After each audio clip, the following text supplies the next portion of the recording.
অবাক হতে হয়।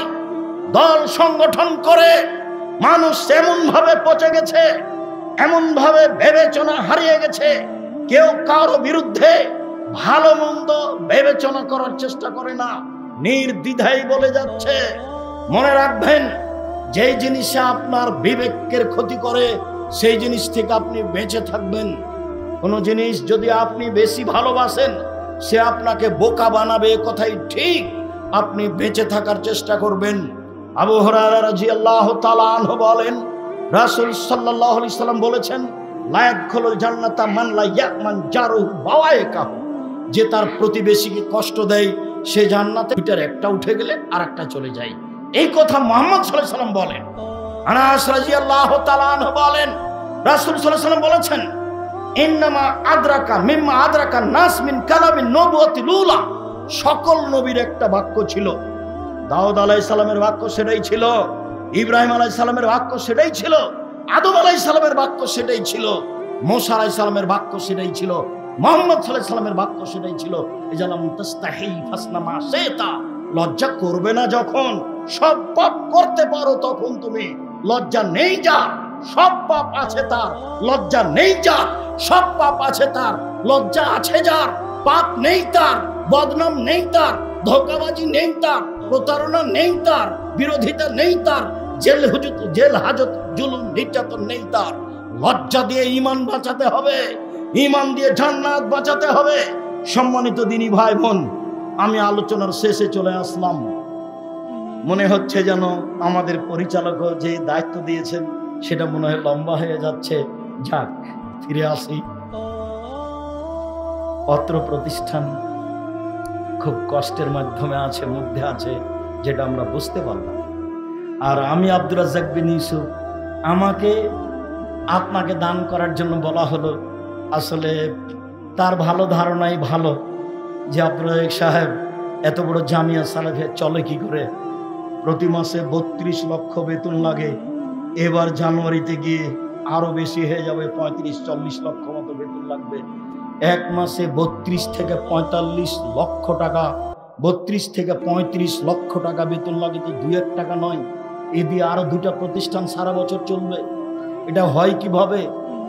আমিও ভাবি হয় কিভাবে, এটা আমিও বুঝতে পারি কিভাবে যে হয়। জামিয়া সালাফিয়া বৈদেশিক পয়সা দিয়ে চলে না, জামিয়া সালাফিয়া সৌদি আরবের পয়সা দিয়ে চলে না, জামিয়া সালাফিয়া কোনো সংস্থা দিয়ে চলে না, জামিয়া সালাফিয়া দেশের কোনো বিত্তশালী দিয়ে চলে না। কেউ জামিয়া সালাফের মাঠে গিয়ে বলতে পারবে না যে আমি এত টাকা দিয়েছি, আমার কথাটা মানতে হবে। এরকম বলার মানুষ জামিয়া সালাফিয়া নেই। জামিয়া সালাফে প্রায় 5000 ছেলে মেয়ে আছে। জামিয়া সালাফে প্রায় 300 জন শিক্ষক শিক্ষিকা রয়েছে। জামিয়া সালাফে 519 জন ইয়েতিম আছে, 519 জন ইয়েতিম। জামিয়া সালাফে রূপগঞ্জ নারায়ণগঞ্জ এখানে যেটা, সেটা প্রায় 70 থেকে 100 বিঘা জমির উপরে। বাকি যা আছে ধীরে ধীরে হয়ে যাবে সব। বিশাল প্রতিষ্ঠান জামিয়া সালাফিয়া, যেটা আপনার ডাঙ্গিপাড়া, সেটা প্রায় 40 বিঘা জমির উপরে। যেটা মহিলা শাখা রাজশাহী দিনাজপুর, সেটা 60 থেকে 70 বিঘা জমির উপরে। যেটা দিনাজপুর, সেটা 20 বিঘা জমির উপরে। বরিশালে বাহিরে কিনা হয়েছিল, আমরা প্রতিষ্ঠান করতে পারিনি, তখন ভিতরে জমি নেওয়া হয়েছে। প্রতিষ্ঠান চলছে, সময় নির্মাণ হবে। আর চট্টগ্রামে প্রতিষ্ঠান আরম্ভ হবে ইনশাল্লাহ জানুয়ারিতে, আরো বাংলাদেশের বিভিন্ন জেলায়। আমিও জানি না কিভাবে চলে, তবে আমি দেখতে পাই চলছে। হিসাব রক্ষক 5 জন আছে, তারা হিসাব করে, সরকারিভাবে অডিট হয়, এটা আমি দেখতে পাই। এটাই হলো জামিয়া সালাফিয়া। মৌলানা সাহেব বলছেন যে আমি আজকে বুঝতে পারলাম কিভাবে গুমুর ফাঁক হলো। কি বুঝলেন? তাহলে খলুসিয়ত, কি জানি ইখলাসের কারণে হতেও পারে, আল্লাহ ভালো জানে। সম্ভবপর জামিয়া সালাফের 5টা পয়সা আমার চোখের সামনে আমি ক্ষতি করলাম বা অন্য কে ক্ষতি করলো, এটা আমি মেনে নিই না। জামিয়া সালাফে এক সন্ধ্যা খেলে, জামিয়া সালাফে এক সন্ধ্যা খেলে আমি তার টাকা দিয়ে দেবো।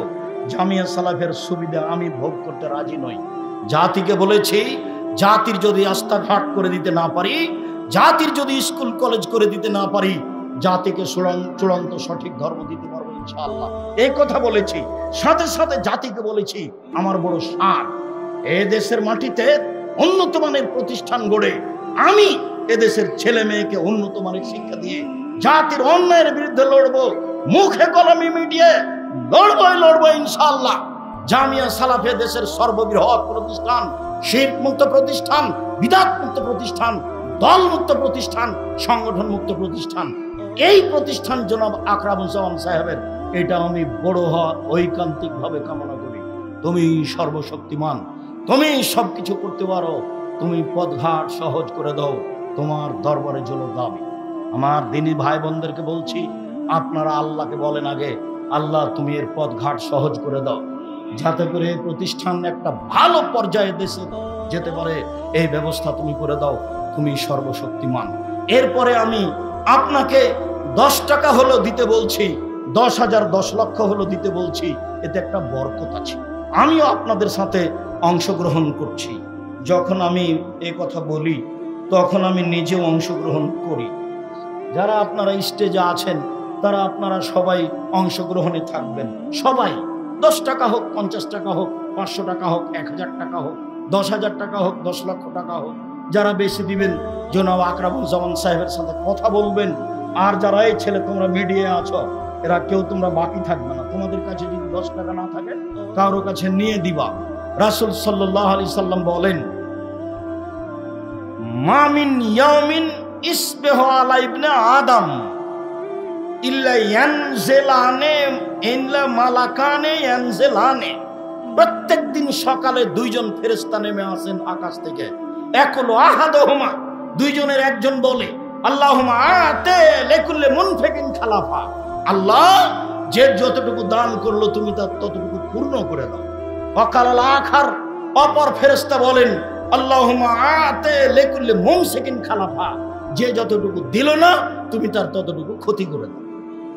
কঠিন হয়ে গেল না? ক্ষতি হবেই, কিভাবে হবে আমি বুঝতে পারি আর না পারি। হাদিস তো বুখারী মুসলিম। আমার ভেবে চলার সুযোগ নাই। আমি দান না করলে ক্ষতি হবে, এ কথাই ঠিক। আর ইবাদতের জগতে সবচেয়ে শক্তিশালী ইবাদত হলো দান। রাসূল সাল্লাল্লাহু আলাইহি ওয়াসাল্লাম বলছেন, আসাদকাতু বুরহান, দান হলো দলিল। আসাদকাতু বুরহান, দান হলো দলিল। এমন কোন ইবাদত নাই দুনিয়াতে যেটা দলিল হতে পারে। সালাত আদায় করে জান্নাত পেতে পারেন, জান্নাত কিনতে পারেন না। হজ করে জান্নাত পেতে পারেন, জান্নাত কিনতে পারেন না। সিয়াম পালন করে জান্নাত পেতে পারেন, জান্নাত কিনতে পারেন না। তাসবিহ তাহলিল জিকির আজকার করে জান্নাত পেতে পারেন, জান্নাত কিনতে পারেন না। জান্নাত কেনার একটাই পথ, সেটা হলো দান। বিচারের মাঠে আপনি বলবেন আমি জান্নাত পাবো। ফেরেশতা আল্লাহ যদি বলেন কেন, কিভাবে, প্রমাণ, তখন আপনি বলবেন না সাদকাতু বুরহান, দান হলো দলিল, আমার কাছে প্রমাণ আছে, দলিল আছে। এই কথা মুহাম্মদ সাল্লাল্লাহু আলাইহি সাল্লাম বলেন। তিনি বলেন, ইন্না সাদকাতা তুতফিউল খাতিয়াতা কামা ইতফুল মাউন নারা। নিশ্চয় দান মানুষের পাপকে মিটিয়ে দেয়, পানি যেমন আগুনকে নিভিয়ে দেয়। রাসূল সাল্লাল্লাহু আলাইহি সাল্লাম বলেন, ইন্না সাদকাতা সিররে তুতফিউ গাযাবার রাব্বি। নিশ্চয় গোপন দান মানুষ আল্লাহর রাগকে মিটিয়ে দেয়। রাসূল সাল্লাল্লাহু আলাইহি সাল্লাম বলেন, ইন্না সাদকাতা তুতফিউ হাররাল কুবুরে।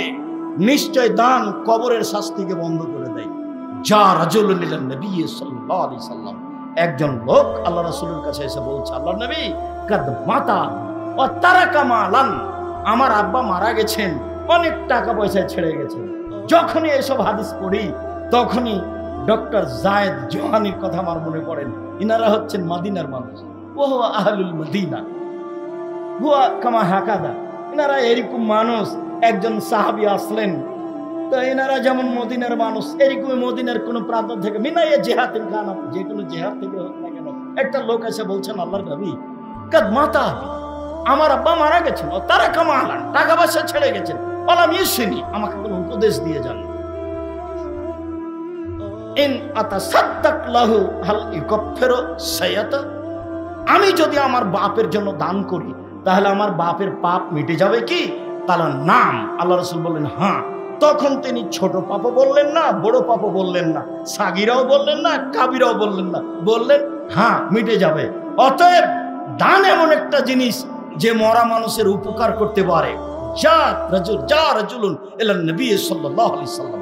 একটা লোক আল্লাহ রাসূলের কাছে এসে বলছে, কাদ উফতিলাতাত উম্মি লাউ তাকাল্লামাত তাসাদ্দাকাত আফা আতাসাদ্দাকু আনহা আলাহা সাওয়াব। আল্লাহর নবী, আমার মা হঠাৎ মারা গেছেন, আমার মা কথা বলতে পারলে দান করতেন, আমি যদি আমার মায়ের নামে দান করি তাহলে তার জন্য নেকি হবে কি? আল্লাহ নাম বলেন হ্যাঁ, হাত সব বুখারী মুসলিম। দানকে কোনোদিন ছোট চোখে দেখবেন না। যারা এখানে আছেন, যারা যন্ত্রের মাধ্যমে সময়ের গতিতে অবগত হবেন, আমি সবাইকেই জনাব আকরামুজ্জামান সাহেবের প্রতিষ্ঠানে মন খুলে দান করার জন্য আন্তরিকভাবে অনুরোধ জানাচ্ছি। যে যেখানে আছেন দেশ বিদেশে অবগত হওয়ার পরে সহযোগিতা করবেন।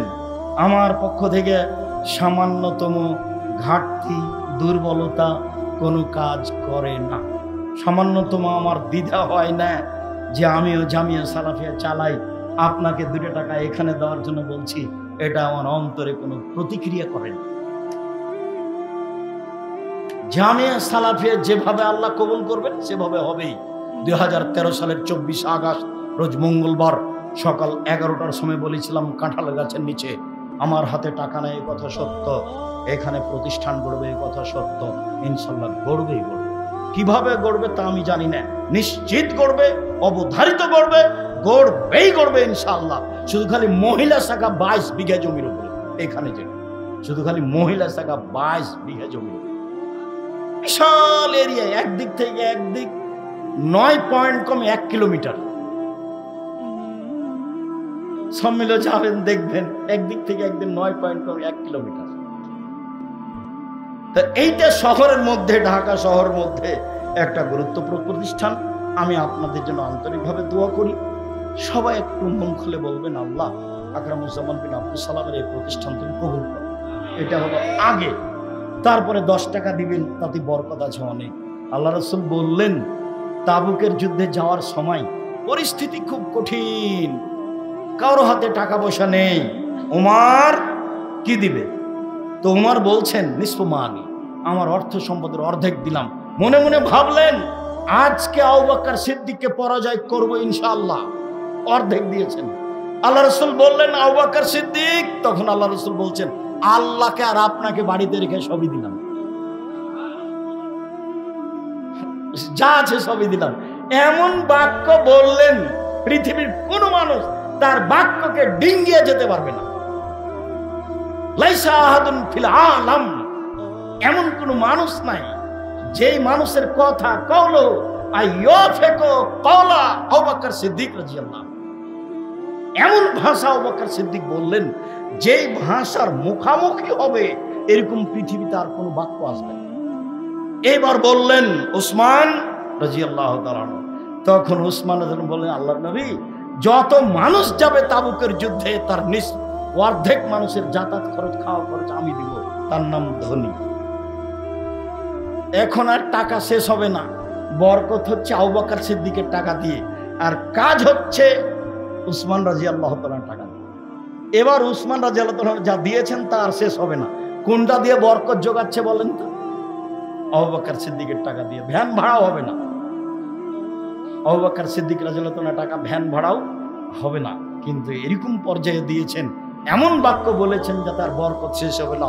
সম্মানিত দিনী ভাই বোন, যারা আমার বোনেরা আছেন তারাও 10 টাকা হোক, 10,000 টাকা হোক, 50 টাকা হোক, মনে মনে একটু সিদ্ধান্ত নেবেন, সময়ের গতিতে টাকা পয়সা দিয়ে পাঠাবো। আল্লাহ তুমি এই প্রতিষ্ঠানকে কবুল করো, তুমি এই প্রতিষ্ঠানকে কবুল করো। এই প্রতিষ্ঠানে যেসব সমস্যা আছে তা তুমি দূর করে দাও। আল্লাহ তুমি জামিয়া সালাফিয়াকে কবুল করো। জামিয়া সালাফের যেসব সমস্যা আছে তুমি তা দূর করে দাও। জামিয়া সালাফের যেসব কাজ আছে তা তুমি পূর্ণ করে দাও।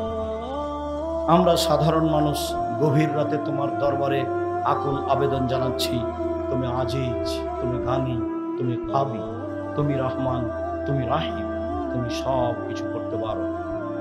তোমার দরবারে আমরা এই গভীর রাত্রে আকুল আবেদন জানাচ্ছি, আমাদের ভুল ত্রুটি মাফ করে দিয়ে যেটাতে আমাদের কল্যাণ আছে, যেভাবে প্রতিষ্ঠান জাতির সামনে দাঁড়াবে সেভাবে তুমি কবুল করো। আল্লাহুম্মা আমিন। তোমার দরবারে এই জোরালো দাবি দাওয়া দোয়া রেখে আজকের সংক্ষিপ্ত কথা এখানে শেষ করলাম। সুবহানাকাল্লাহুম্মা ওয়া বিহামদিকা আশহাদু আল্লা ইলাহা ইল্লা আনতা আস্তাগফিরুকা ওয়া আতুবু ইলাইক। আসসালামু আলাইকুম।